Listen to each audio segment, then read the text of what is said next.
నీవు ఎవరితో ఇప్పుడు సహవాసం చేస్తున్నావు? దేవుని సేవని వదిలిపెట్టి భ్రష్టుడైపోయిన వాడితో సహవాసం చేస్తున్నావా? లంచగొండులతో సహవాసం చేస్తున్నావా? పేకాటగాడితో, తాగుబోతులతో సహవాసం చేస్తున్నావా? వాళ్ళు దేవునికి శత్రువులు. వాళ్ళతో నీకు బంధం ఎక్కడిది? స్నేహం ఎక్కడిది? వెలుగుకి చీకటికి సంబంధం ఎక్కడిది?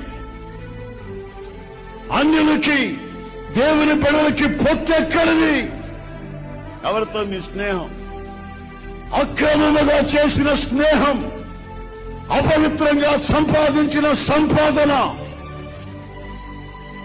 మనుషుల కొంపలు కూల్చి సంపాదించిన అక్రమ ఆస్తి నీ వ్యక్తిగత జీవితానికి కన్నీళ్లు తెప్పిస్తాయి. నీ మనసుకు నెమ్మది లేకుండా చేస్తాయి. నీవు చేసిన ప్రతి పని విఫలమయ్యేటట్లు చేస్తాయి. కనుక